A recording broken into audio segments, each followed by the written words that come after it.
Hey, Scotch Test Dummies, I'm Scott. Bart! We got Mackmyra. It's a Swedish whiskey. Ooh, Swedish. It's the first one for us on this fresh Monday morning, and we're gonna Test it! Swedish style. Sven style.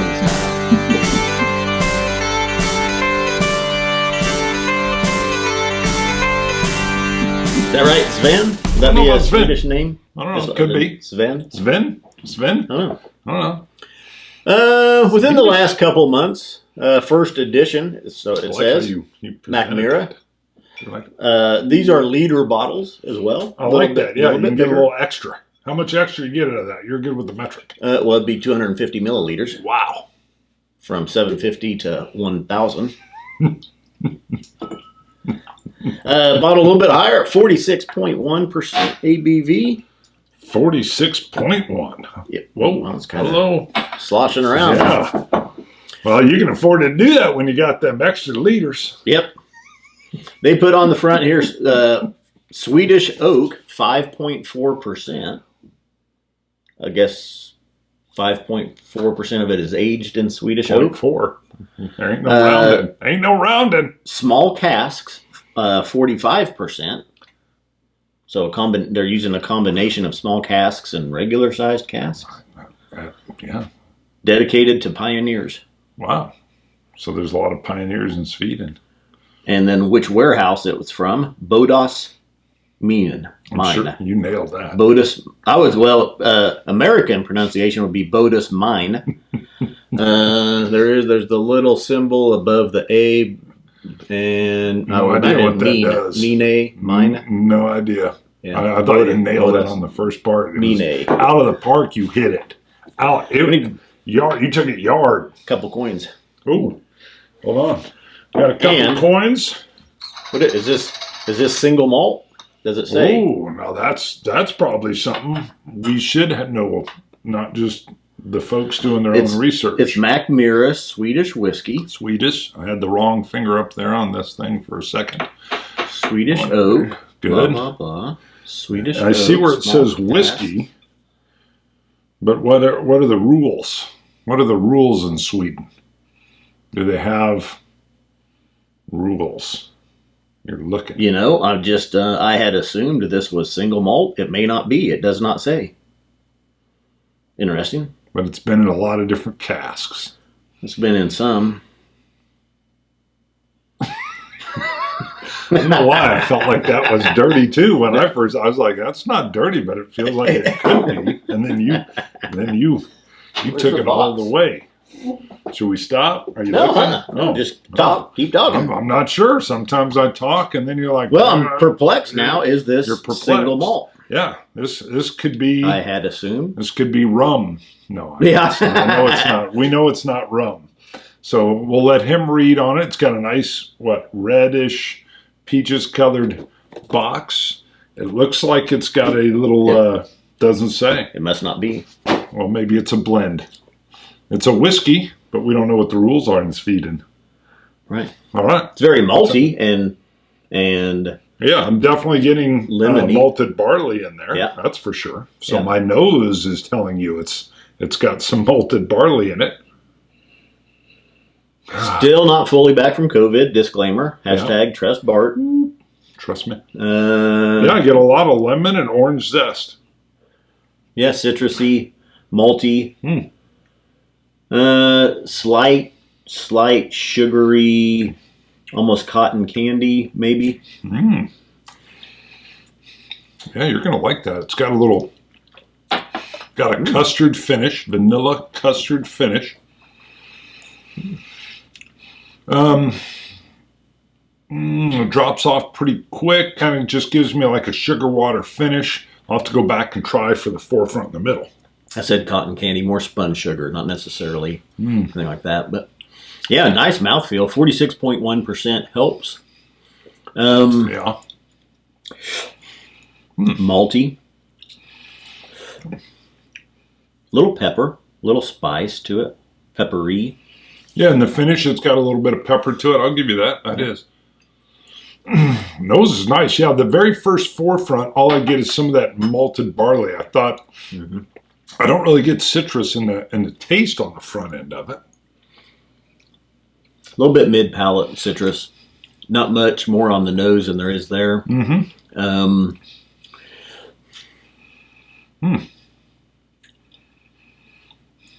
Just that custard still there. I'm going to try a drop of water, see if that'll open it, change it up, play with it a little bit. You want to drop on yours? You want a little droppity drop? Yep. We're going to do just a little drop. I'm going to give you a heavy drop. Nothing here that's going to knock your socks off. Nothing really deep. Nothing, not a lot of depth, but a good whiskey. Mm-hmm. How old does it say? How old? Yeah, it doesn't say. It doesn't say how old either. Okay. Being the first edition, probably. I mean, is it the first one they've released to market? So it's probably a little bit younger. But for a first edition, for something just hitting the market, I swallowed that one wrong. That was not the whiskey. That was me. I like it. I mean, it's definitely a good sign of the distillery making good whiskey. I would like a little bit more information for us Americans on the front label here to tell me what it is. Help me out. Could we do the research? Sure. What do we do, though? We don't. You do. We don't. You do. So put it in the comments if you know all these things that we do not know. There's an extra sticker. Is that an importer or something that's bringing it in? No, that's from Sweden because it's got Sweden. It's got Swedish stuff. Swedish Swedish language on there. Looks like. I about need my glasses though too. Well, that's just age creeping in. We got the creep of age. So we would request. This is tasty. I agree with you 100%. Not blowing my socks off, but I like the higher proof, and I like the little custard finish on it. I always enjoy that. What was the price level? What did you $80? New. Little bit higher, but I mean it's imported. It's a liter bottle, 46%. Yeah, I know. I get you on all that, but if you're trying to break into the market, bring that in at like an affordable $54.99. You bring that in at $54.99, people are trying it. People are going to say, let's give this a shot, see what's going on. But that's why we are here. You got all that at those are the wood things at the bottom. Got it. Yeah. It does say roasted Swedish oak, a hint of vanilla and dried fruit, small handmade cask stored with care. Our first edition has a spicy aroma and fruity, elegant flavor with hints of citrus and caramel. Okay. Caramel, if you're fancy. Right, either way. No, I think caramel is fancy. Is caramel the fancy way? Caramel is the fancy. Caramel's like pedestrian. I like caramel apples, or I like caramel apples. It is not chill filtered and contains no additives. I even threw it on with the apples. I like caramel apples. Yeah, I like it. I think it's a good, like I say, look into the distillery and hopefully good things to come. This is still good. 80 is a little high. We got to score it if you want to score it. We didn't do that. Yeah, 86, maybe an 87. See, and I was going to say 84. It's good. Always I know. I would literally had it locked in. You say 86, 87. I'm sticking with a hard 84. It seems I want a little more flavor bursting out of it. So a little more flavor burst would be good. I like the custard finish, but that's where it sits just kind of, like I said, it's good. I like the higher proof. Keep doing that. Don't change that. The more depth and the more flavor is just going to come with more time, in the barrels. So, like I say, I think it's a good sign of things to come from Mackmyra. I like the maltiness on it, though. Again, I got the maltiness on the forefront with custard in the finish, and now that you mentioned the pepper, I can pick up the pepper. I didn't get the pepper before. I get the pepper now. I wouldn't buy another liter bottle of this for $80. Like you said, I think 40 to 50 is more ideal for it. For a 750. Yeah, you would break into our market a little better if it was priced at that level. I don't regret buying this for that, and I'd enjoy it and drink it. You don't live with regret, though. You're not one that regrets. Well, it's sometimes you overpay for something. You're like, yeah, that was too much. Okay, I've seen that. I was just going to say, if somebody said Bruno and regret, I'd go, does it? You just move right on through it.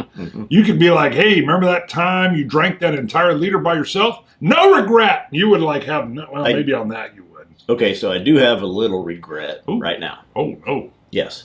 So the whiskey room at my place got more shelves. Yes, it did. You were worked on those last weekend. Unbelievable. You're speedy. Stuff just happens. Yep. Got new lights in, put the lights up. Thought the room needs a new ceiling fan to match the decor. Because you got the puck. You got the LED puck. I don't like it. No, really? I went with those strip lights. Yeah, tape lights. Okay, yeah. You did tape light. All right, but obviously the regret is with the ceiling fan? Yes. This was the single worst experience of my life, hanging that thing. Really? Oh, yeah. It was brutal. You know, I can usually come over and help. I can usually hang a ceiling fan hour to 2 hours. Yeah. I think I spent 6 hours hanging this thing, 5 or 6 hours. What is it, like an octopi? It's a little different. I mean, it's kind of an industrial. It's got a cage around the fan blades and the lights. It's all enclosed. It's pretty neat. Wow. But it's got a cage, like a cage fighter. And well, I've hung a ceiling fan before with a remote. It works a little different with the wiring in my house. But anyway, and there's a lot of wires involved with the remote. They can't incorporate the remote part of the fan into like the motor. So you get this extra receiver box with all these wires coming out of it. And you've now got to fit this into the normal sized cover where all the other where you usually have a hard time fitting the normal wires in there. Now you've got to fit a remote control box with more wires in it and ties in there. I've never had a remote. Yeah. Sounds like I don't want it. And they gave you you had to hang the ceiling fan from the mount. Sure. And then wire it up. And with the cover, they gave you about this much room to work with to splice 8 wires in. Oh, Lordy. Yeah. You know what my remote is? Probably more than that. My remote is, boy, flip the switch. Why you call me boy?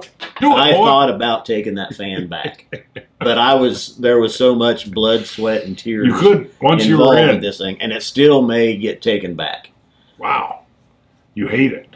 No, it's nice, and it moves some air. Really? It's a little louder than it says. Completely silent motor. It's not a completely silent. Liars. But I don't want to take that SOB down. I'm with you. For the show, you want completely silent. I see why you picked that. Yeah.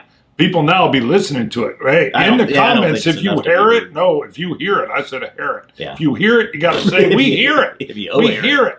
We don't like it. And then he'll be like, you SOBs. So, little regret. There you go. Wow, you went down. Scotch it. You Scotch gods. Cilantro. Dummies. That's perfect. Turned into Bob Vila's show.